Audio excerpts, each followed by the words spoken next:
Olá pessoal, bem-vindo à última videoaula da disciplina de Introdução à Programação Orientada a Objetos desse semestre. Essa aqui não é uma aula que vai trazer conteúdo novo, é uma aula de reforço, é uma aula menor, mas de reforço aí para vocês poderem fazer a última prova, né? Desde já gostaria de agradecer vocês, né, por esse semestre, espero que vocês tenham gostado da disciplina, né? Desejo que todos façam uma boa prova, né, e que a gente se encontre por aí em projetos futuros, iniciação científica e outras disciplinas, tá? Bom, eu quero fazer basicamente duas coisas nesse vídeo hoje. Um é comentar sobre o exercício do zoológico, que foi o último exercício que vocês fizeram, que ele tem algumas coisas bem interessantes sobre a herança, que eu acho importante reforçar. E eu vou fazer, né, vou implementar aqui, responder um dos exercícios da lista de estudos que também envolve herança, né, para reforçar o conceito.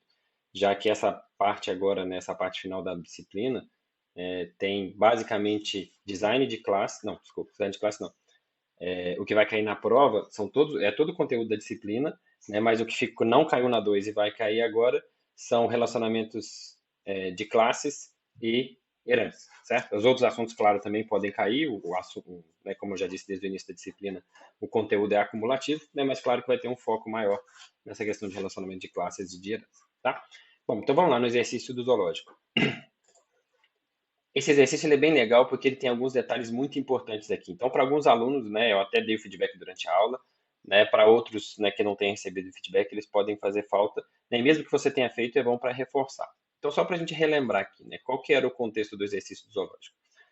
A gente basicamente tem uma hierarquia de animais, por quê? Porque eu tenho 4 espécies que eu preciso tratar, que são, deixa eu lembrar aqui onde que está, leão, gorila, arara e tucano, certo? Todos esses animais, eles têm nome, têm espécie, têm quantidade de patas e som característico. Só que parte dos animais tem pelo, então a gente tem informação do cor do pelo, e parte dos animais voam, né? Leão e gorila têm pelo, arara e tucano voam, certo?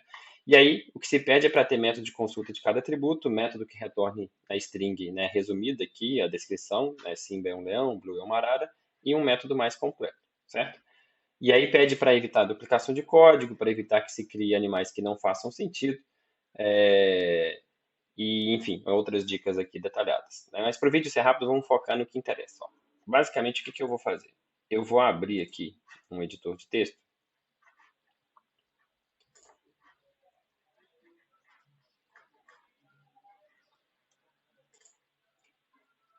e vou aqui fazer aqui meio...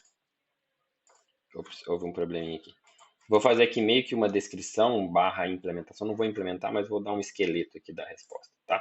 Então, primeira coisa, ó, a gente tem vários animais e todos eles têm coisas em comum. Então, a herança serve para evitar replicação de código. Então, a gente vai criar uma superclasse, né, que é uma classe para representar todos os animais, e um bom nome para essa classe é animal. O que que essa classe vai ter? Ela vai ter como atributo tudo aquilo que é comum a todos os animais. Então, por exemplo, o nome, a espécie, a quantidade de patas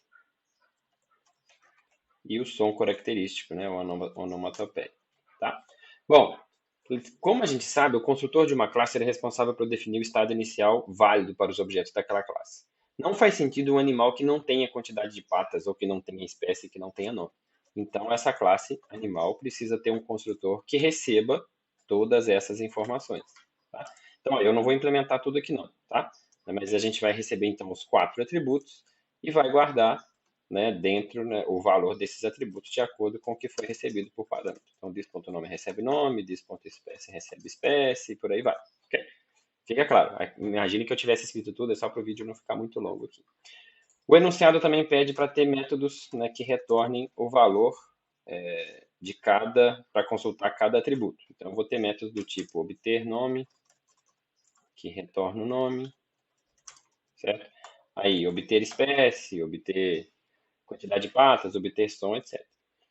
Outra coisa, repara que ele pede a descrição resumida de um animal. A descrição resumida ela depende só do nome do animal e da espécie.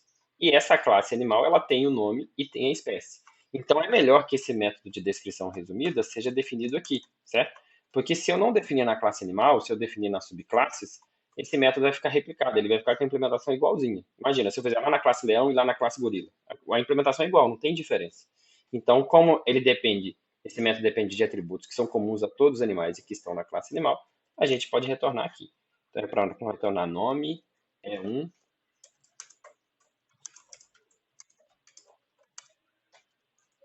E aí a espécie.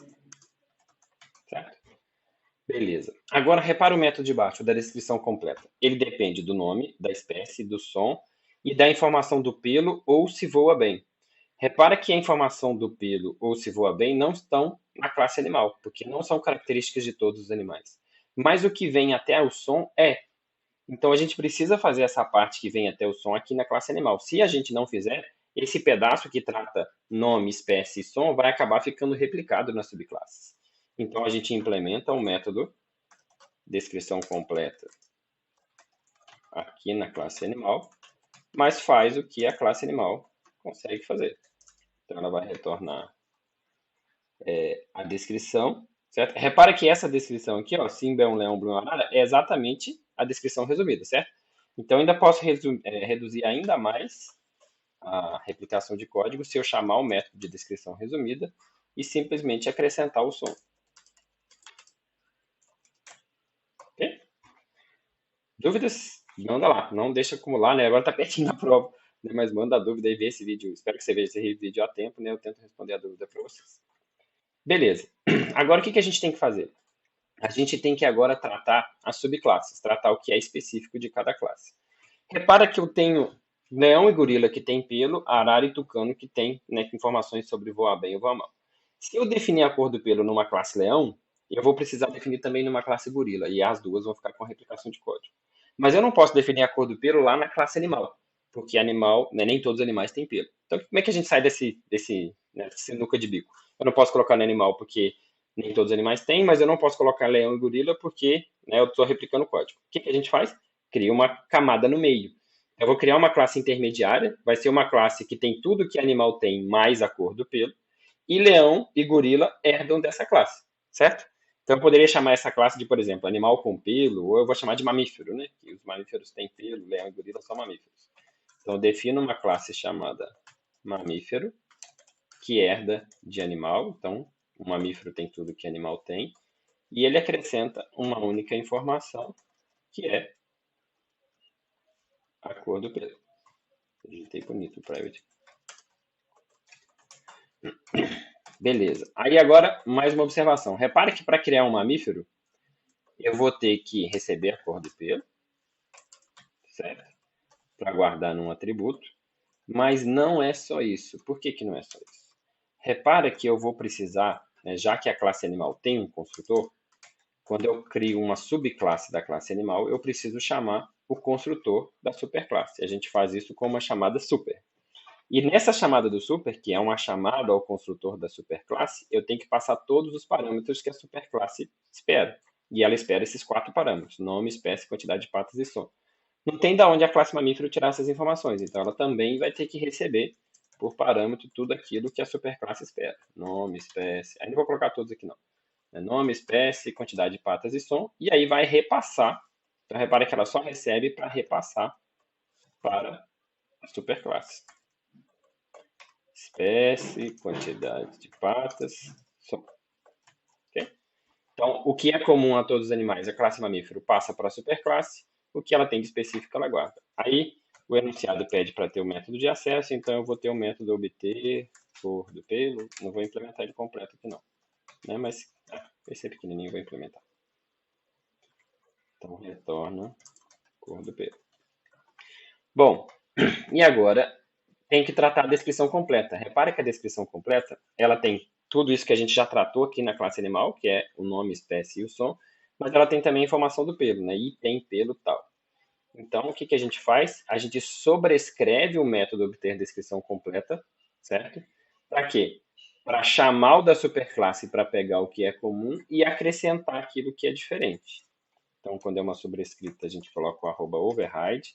Lembrando que o @override, né, ele é só para o compilador ajudar a gente a ver se a gente realmente fez uma sobrescrita. Né? Mas mesmo que você não coloque, né, se a assinatura for igual da superclasse, ainda assim é uma sobrescrita.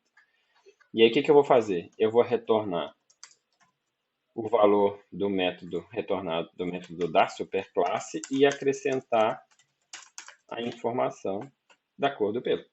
Certo?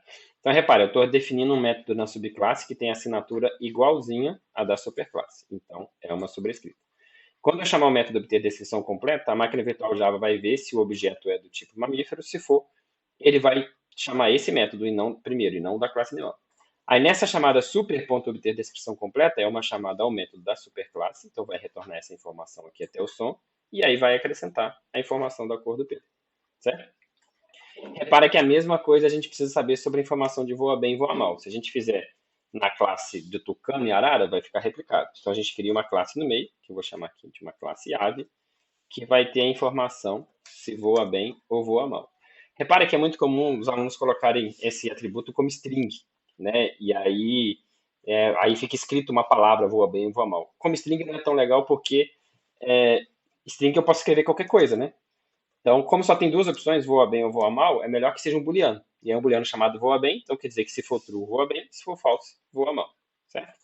Aí as mesmas observações aqui, ó. A classe ave tem que receber todos os atributos que são comuns, os valores para os atributos que são comuns, que estão definidos na classe animal, mais o que ela tem de específico, né, que é a informação se voa bem. E aí eu vou guardar o voa bem aqui no atributo. Vou criar um método obter voa bem.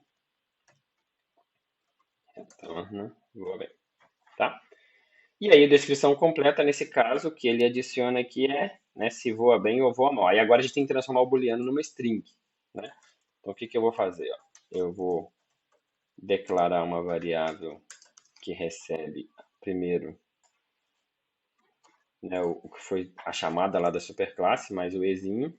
E agora, se a ave voa bem, eu vou retornar a descrição mais voa bem.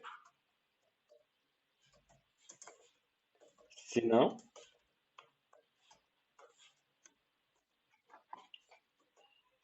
aí eu vou retornar, né, a descrição que eu salvei ali na variável local, mais a informação que voa mal. Repara que tem uma replicaçãozinha aqui do voa, né? Então ainda posso fazer aqui, ó, que eu evito essa replicação. Certo? Dúvida, gente? Manda lá, ok? Então, beleza. Aí agora é o seguinte, tem muita gente que parou o exercício por aqui, que pensa, pronto, agora se eu quiser criar um leão, eu crio um objeto da classe mamífero, se eu quiser criar um gorila, eu crio um objeto da classe mamífero, tucano e arara eu crio da classe ave. Qual que é o problema de parar por aqui? Repara que mamífero espera nome, espécie, quantidade de patas e tal. Então, o que impede de, em qualquer ponto do código, nem outra classe qualquer, né, o Juninho, né, o programador Juninho, faça uma besteira do tipo assim, ó, em algum trecho de código, ele declara uma variável mamífero que recebe um new mamífero chamado, sei lá, Simba, que é um leão de 3 patas que faz au-au e tem pelo laranja, certo? Vocês concordam que não faz sentido criar um leão de 3 patas que faz au-au, certo? Não faz. Então como é que a gente evita isso? Como é que a gente impede que isso aconteça? Fazendo o seguinte, ao invés de a gente, né, parar na classe mamífero, a gente agora cria uma classe de cada espécie para simplesmente garantir que os objetos daquela espécie estão configurados de forma correta. Então, o que que a gente vai fazer? Nós vamos criar, por exemplo, uma classe leão, que herda de mamífero. Essa classe não precisa ter nenhum atributo, porque ela não tem nenhuma informação adicional em relação ao que já está na classe mamífero, né, e também na classe animal. Também não precisa ter nenhum método, mas a única coisa que ela vai ter é fazer com que no construtor ela garanta que um leão é um leão, né? Vamos entender melhor isso. Repara o seguinte, o nome de cada leão pode ser diferente, certo? Então não tem como aqui na classe leão a gente saber o nome do leão, isso tem que vir de fora. Então o construtor da classe leão tem que receber o nome e a gente vai passar o nome para o super aqui, para o construtor da classe mamífero, tá? Agora, a espécie. Todo leão é um leão. Então repara que nesse caso a própria classe pode definir isso. Ela pode dizer, não, eu sei que eu sou a classe leão, então todo objeto que eu crio é da espécie leão. Então eu não preciso colocar aqui como parâmetro. Se eu colocar a espécie como parâmetro, eu estou abrindo brecha para quem chamar, né, criar um objeto da classe leão, dizer que a espécie é galinha, o que não faz sentido. Tá? A mesma coisa no número de patas. Todo leão tem 4 patas, todo leão faz som de leão, eu nem lembro como é que é o som de leão, vamos supor que seja isso aqui. E aí tem mais um ponto aqui, se os seus leões forem todos laranja, você pode colocar aqui que é laranja, mas se você tem leões que são, sei lá, marrom, né, pode ter um leão branco, aí você espera a cor do pelo como parâmetro, certo? E aí passa a cor do pelo aqui, Ok? Repare então que a gente está definindo uma classe leão apenas para garantir que quando a gente criar um objeto da classe leão, ele realmente é um leão. Quem for criar um leão, ele vai passar só o nome e a cor do pelo. Não tem como ele criar um leão de 3 patas e nem um leão da espécie galinha. Tá? Agora, uma observação importante. Isso daqui faz sentido, porque a ideia é que eu crie vários leões de nomes diferentes, certo? Agora, tem gente que pega esse exemplo e faz uma coisa errada, que é em um contexto onde não faz muito sentido criar uma subclasse, fazer a subclasse para ela servir como se fosse, né, um objeto. E aí é misturar os conceitos de herança com o conceito de objeto. Por exemplo, suponha que você tenha no seu jogo uma classe herói, certo? E aí você vai ter dois heróis, né? Tem o, sei lá, o Homem-Aranha e o Homem de Ferro. Aí a pessoa vai lá e cria uma classe Homem-Aranha, que herda de de herói, certo? E aí define que no construtor da classe Homem-Aranha, né, ele não recebe o nome.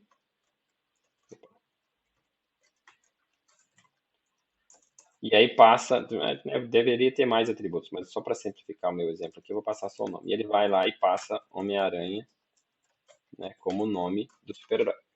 Repara que nesse caso não faz muito sentido criar essa classe. Por quê? Porque no meu jogo vai ter um Homem-Aranha só. Então, eu criar uma subclasse só para garantir que o nome do Homem-Aranha é Homem-Aranha, é eu misturar o conceito de objeto com o conceito de herança. Porque nesse caso, assim, eu vou ter um objeto da classe herói chamado Homem-Aranha. Então, é mais normal que eu crie um novo herói passando o nome Homem-Aranha. Não tem por que criar uma classe só para fazer isso. Aqui faz sentido porque eu vou ter vários leões. Vou ter várias instâncias dessa classe. Agora, se essa minha subclasse é para ter uma instância só, aí não faz sentido criar como subclasse, tá? Então, só toma cuidado com esse erro que é comum. Certo, gente? Mas voltando aqui no exercício, a mesma ideia do leão, aí tem que fazer para gorila, para ave e para tucano. Tá? Então, quis reforçar esse exercício, né, tem bastante coisa interessante de herança. Né? Falei um pouco rápido aqui para o vídeo ficar curto, né, mas reveja o vídeo para você, né, veja se ficou claro exatamente para você, não só o que foi feito, mas principalmente por que foi feito. Isso é essencial. Tá? Qualquer dúvida é só mandar. Bom, e aí eu vou para a segunda parte agora, onde eu vou resolver um exercício lá da lista de estudos. Então, lá na lista de estudos tem essa questão 8 aqui, né, que é uma questão em cima do Word of Visual. Então, dado o código do Word of Visual Better, né, que é o Word of Visual original com aquelas alterações para melhorar o design de classes, implemente as alterações solicitadas abaixo, seguindo as boas práticas de OO, né, acoplamento, coesão, design baseado em responsabilidade. Letra A. Altere o jogo para que ele passe a contar quantas vezes o jogador visitou cada ambiente e mostre essa informação para o jogador quando ele entrar em um ambiente. Por exemplo, você está na cantina da universidade, você passou aqui tantas vezes. Tá? Então, repare, primeira coisa, a gente precisa contar quantas vezes ele visitou o ambiente. Essa contagem é uma característica de quem? Né? É do jogador? Repare que não é do jogador, porque ele vai passar por vários lugares e cada lugar precisa ter o seu. Aqui, gente, só uma observação, né? Aqui eu chamo agora as classes de local, né? Quando eu dei essa questão, eu chamava de ambiente. Então, ambiente e local é a mesma coisa, tá? Então, eu vou ter que guardar que ele passou uma vez na cantina, 3 vezes na reitoria, 5 vezes no laboratório. Então, cada local tem o seu próprio valor. Então, essa é uma característica do local. Então, a gente precisa ir lá na classe local e acrescentar um novo atributo, que eu vou chamar aqui de número de visitas. Todo inteiro em Java é inicializado com 0, mas para ficar bem claro, eu vou inicializar aqui no construtor o número de visitas com 0. Beleza. E aí agora o que eu preciso fazer? O enunciado diz aqui que é para contar, né, toda vez que ele entra no ambiente, quantas vezes ele visitou, e que essa informação apareça na hora que eu entro no ambiente, né, na hora que a gente vê as informações do ambiente. Então, uma maneira legal de fazer isso é o quê? A gente criar na classe local um método chamado visitar. Então, eu vou criar um método aqui, visitar. E aí, toda vez que o jogador visitar o ambiente, o número de visitas vai ser incrementado, certo? E na hora que ele obter a descrição, né, aquela descrição longa, né, do ambiente, aquela descrição que fala, você está em tal lugar, as saídas estão tal, tal, né, que é essa informação que está aparecendo aqui, é para acrescentar, né, quantas vezes ele passou naquele local. Então aqui, ó, eu vou acrescentar como segunda frase, você passou aqui x vezes.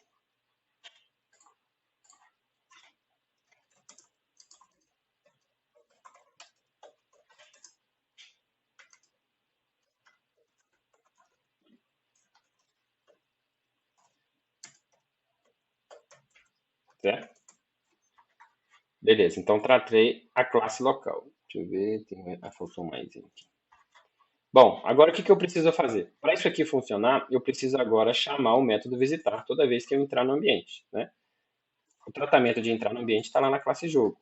Então, lá na classe jogo, quando o jogador digita o comando ir para o ambiente, é chamado esse método aqui, desculpa, ir para o local, é chamado esse método ir para o local, e é aqui que ele está trocando de local, certo? Então, quando o local atual vira o próximo local, ele está visitando aquele local. Então, eu vou chamar aqui local atual, ponto, visitar, certo? Vamos testar, deixa eu ver se é só isso. Então, lá, já começou o jogo dizendo aqui que você está do lado de fora da entrada principal da universidade, você passou aqui 0 vezes. Eu não tive nenhuma vez ainda. Então, agora, talvez isso aqui não ficou legal, né? Se eu já estou aqui, já seria uma vez, né? Mas a gente pode melhorar isso. Então, agora eu vou para o oeste. Olha lá, se você está na cantina, você passou aqui uma vez. Eu vou voltar para o lado de fora. Aí fala que eu passei aqui uma vez. Se eu for para a cantina de novo, eu já passei ali 2 vezes. Se eu voltar para o lado de fora, eu já também passei 2 vezes. Se eu for para o sul, eu estou no laboratório uma vez. Se eu for para o norte, eu volto para o lado de fora da reitoria. E agora eu já visitei aqui 3 vezes, certo? Então está contando. Se a gente quiser que aquela primeira que a gente começa o jogo lá do lado de fora, né? Eu já quero contar como uma visita. Basta vir aqui na hora que a gente define o início do jogo, né? Que o jogo começa aqui, ó, do lado de fora. A gente já chamar também aqui o local atual ponto visitar, né? E aí eu já começo contando uma visita. Então se eu jogar aqui agora, opa, ele já vai começar dizendo que eu já passei ali no lado de fora da universidade uma vez, certo? Beleza, vamos para o exercício 2. Crie uma nova classe para representar ambientes que tenham todas as características e comportamentos de um ambiente comum, mas que tenham um limite máximo de visitas. Ao atingir esse limite, o jogador não poderá mais sair do ambiente, ficará preso ali. Dica: a própria classe deve impedir que o jogador consiga sair do ambiente. Altere então o jogo para que ele tenha pelo menos um novo ambiente usando essa nova classe. Repara o seguinte, ó. Se eu vou criar uma classe que vai representar ambientes que tenham todas as características de um ambiente comum, mas que tem um limite máximo, quer dizer que é uma classe, né? E aqui mais uma vez dizendo que ambiente e local é a mesma coisa. Então é uma classe que ela é um local que tem tudo que todos os locais têm mais alguma coisa. Então eu vou usar a herança, porque a herança é para isso, é para quando a gente criar uma nova classe que tem tudo que a superclasse tem mais alguma coisa. Então eu vou chamar aqui de local limitado. Não sei se é um bom nome, mas tudo bem, eu vou chamar de local limitado. Vou criar uma classe chamada local limitado. Ela vai ser uma classe que vai herdar de local, certo? E ela tem, né, um número máximo de visitas, que é o limite, certo? Então, o limite de visitas tem que ser um atributo dessa classe, certo? Bom, se ele vai ser um atributo dessa classe, eu vou ter que receber essa informação no construtor, porque aí lugares limitados diferentes podem ter limites diferentes. Mas, além disso, eu preciso receber aqui no construtor as informações que a superclasse espera. Então, a superclasse local, vamos ver aqui o que ela espera no construtor. Ela espera a descrição. Então, a descrição também tem que ser recebida aqui,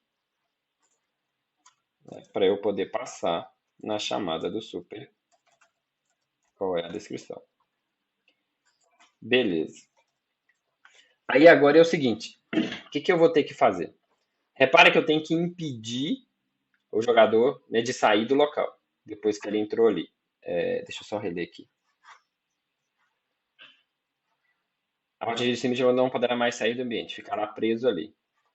A própria classe deve impedir que o jogador consiga sair do ambiente. Como é que a gente impede que o jogador saia do ambiente? Basta que a gente mude o comportamento do método obter saída, certo? Porque, na verdade, como é que ele sai do ambiente, né, do local? Ele digita ir norte, aí a gente pega a saída para o norte, e aí vai para aquele local. Mas se esse método obter saída não retornar nenhum local, quando o limite de visitas estiver excedido, ele não vai conseguir sair dali, certo? Porque vai retornar, né, ele não vai conseguir, lá na classe jogo, não vai conseguir obter um novo local. Então basta a gente fazer o seguinte, a gente pode sobrescrever o método obter saída, que é esse método aqui, ó, que retorna um local dado uma direção, tá? E ele vai funcionar da seguinte forma. Eu vou precisar agora consultar, saber se o número de visitas feitos é maior do que o limite de visitas, tá? Mas para a gente consultar o número de visitas, ele é privado na superclasse. Então aqui na superclasse a gente vai ter que criar um método, que é um método de acesso para retornar o número de visitas. Senão a subclasse não consegue acessar essa informação. Um jeito errado de fazer isso é transformar o número de visitas em protected, mas isso fere o encapsulamento, então a gente não deve fazer isso. Então, o que a gente vai fazer? Se o número de visitas for maior do que o limite de visitas, quer dizer que ele não pode sair daquele local, então a gente vai retornar null. Agora, se ele ainda não atingiu o limite, né, se ele ainda pode fazer visitas ainda, aí ele vai retornar o super do obter saída. Então vai funcionar assim, ó. Eu posso visitar 3 vezes. Então na primeira vez, né, vai entrar no else, na segunda também, na terceira. Na quarta vez, o número de visitas vai ser maior do que o limite de visitas, e aí o obter saída vai retornar null. Ele não vai conseguir sair dali. Certo? E aí acho que pode ficar mais interessante ainda se a gente informar isso para o usuário de alguma forma. Mas eu não sei se pede aqui, ó. Então, como não pede, eu vou fazer de forma mais simples aqui, tá? O que eu vou fazer agora? Ele pede para ter pelo menos um ambiente assim. Então eu vou alterar o jogo aqui, ó, para que o laboratório seja um local limitado. Então eu vou criar como objeto da classe local limitado e vou falar que pode ter só 2 visitas, certo? É isso que o construtor da classe espera. Então vamos ver se funciona. Beleza. Então, isso. Estou no laboratório. Eu passei aqui uma vez. Vou voltar para o norte. Vou para o leste agora. Estou na sala de administração. Vou voltar para o laboratório. Passei aqui 2 vezes. Esse é o limite. Então agora eu vou conseguir sair. Na hora que eu voltar agora, eu passei aqui 3 vezes. E aí eu não consigo sair mais. Eu estou preso. Ok? Então a gente poderia dar uma mensagem bonitinha, mas vou fazer só o essencial aqui do exercício. Certo, gente? Se não tiver claro, né, revisa, reveja o que eu fiz, né? Mais uma vez, é importante não só entender o que eu fiz, mas por que eu fiz desse jeito. Por fim, para acabar, né, agora cria uma classe para representar ambientes que tenham todas as características e comportamentos de um ambiente comum, mas que tenha a propriedade de poder ficar iluminado ou escuro. Quando o ambiente está escuro, a classe não deve permitir que o jogador saiba a descrição nem quais são as saídas, mas ele pode continuar saindo, né, se ele ficar chutando as direções. O ambiente deve ficar escuro ou iluminado alternadamente cada vez que o usuário entra, certo? Então vamos lá. Basicamente é a mesma ideia. Assim, se é um local, né, ou um ambiente que tem tudo que um local tem, mas tem mais alguma coisa, quer dizer que é uma subclasse. Então nós vamos criar uma classe aqui, local escuro. Ela pode estar escuro ou iluminado, né? Então, local com iluminação, sei lá.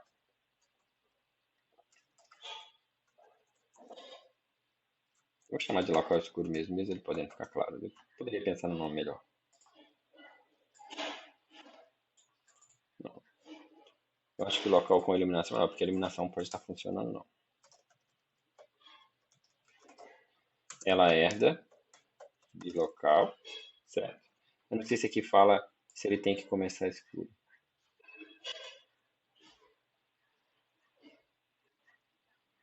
Se ele entra em uma vez, está escuro, na próxima está iluminado. Enfim, eu vou começar a dizer que a princípio ele está escuro. Então aqui, ó, eu vou declarar um booleano para dizer se está escuro, certo? No construtor, né, eu vou até copiar do local limitado aqui, ó. No construtor a gente espera a descrição e eu não vou esperar por parâmetro se ele está escuro ou iluminado não. Poderia fazer isso, tá? Mas só para ficar um caso um pouco diferente, eu vou dizer que a princípio ele está escuro. E qual que é a ideia? Se ele estiver escuro, o jogador não consegue ver as informações do local. Essas informações elas são retornadas daquele método obter descrição longa, certo? Então o que a gente pode fazer? A gente pode sobrescrever o método obter descrição longa. E aí a gente vai retornar, né? Se o ambiente estiver escuro, a gente não vai retornar a descrição longa. A gente vai retornar uma informação aqui. Não dá para ver nada. Está tudo escuro aqui. Certo? Agora, se não tiver escuro, aí a gente chama o super para pegar a descrição longa normalmente. Tá? Além disso, ali pede para quando ele entra está escuro, quando ele entra de novo está claro. Então o que a gente vai ter que fazer? A gente vai ter que sobrescrever o método visitar, certo? Porque o visitar é chamado toda vez que o jogador entra lá. E aí, né, basicamente o que a gente precisa é inverter o booleano, né? Se ele estava true, agora fica falso, se ele estava falso, fica true. Aí geralmente, para ficar bem didático, vocês poderiam fazer assim, ó. Se está escuro, agora não está escuro mais. Se não está escuro, agora está escuro, certo? Ou eu posso fazer isso tudo numa linha só, que é está escuro, recebe, note em Java é assim, está escuro, certo? Tem o mesmo efeito. Então eu estou negando o está escuro. Se ele estava true, o not transforma em falso. Se ele estava falso, ele transforma em true. Vamos ver se funciona. Opa, peraí, tem que parar o jogo.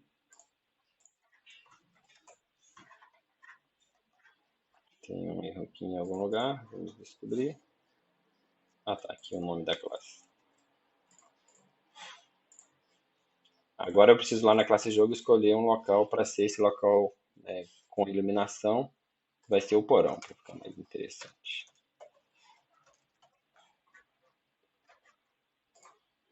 Beleza. Agora eu vou executar o jogo. E vou lá no porão.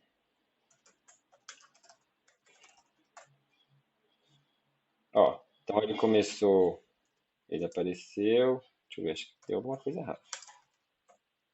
Ah, sim, agora sim.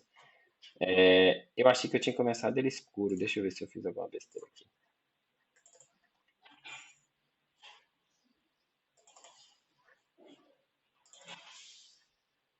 Se está escuro, não dá para ver nada.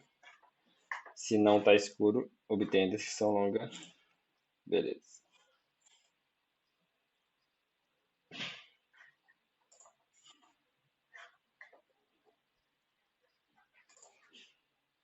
Bom, o que está acontecendo aqui é o seguinte, né? Ele começa escuro, mas aí quando ele faz a primeira visita já inverte, né? Então, para ter o efeito que eu gostaria, na verdade, a gente tem que começar aqui como false, porque a primeira visita vai escurecer, né, o ambiente, e aí vai ter o efeito que eu gostaria, que é a primeira vez que ele entrar, tá escuro, tá? Então vamos lá. Vou jogar o jogo de novo. Ir sul, ir leste, ir baixo. Ó, não dá para ver nada, tá tudo escuro aqui, mas o jogador consegue sair se ele lembrar, né, qual que é a saída. E aí quando ele volta, aí não tá escuro mais. Se ele vai lá de novo, tá escuro. Certo, gente? É isso, né? Eu queria mostrar esse exercício para vocês, que ele tem, né, dois casos interessantes de herança, mais um caso de criar um atributo novo na classe. Eu acho que é bom reforçar esses conceitos. É muito importante que isso esteja claro para vocês, tá? Mais uma vez, não só o que eu fiz, mas também por que eu fiz. Bom, gente, esse é o último vídeo, né? Espero que vocês tenham gostado da disciplina, espero que vocês tenham aprendido bastante, que a disciplina possa ser útil tanto nas próximas disciplinas do curso, como nos estágios, nos trabalhos e né, de repente no mestrado que você possa fazer lá na frente, tá? Mais uma vez, estou disponível para dúvidas. Quem tiver interesse de fazer disciplina letiva ou projeto depois, né, pode me procurar mais para frente, tá? Bons estudos para vocês. Boa prova.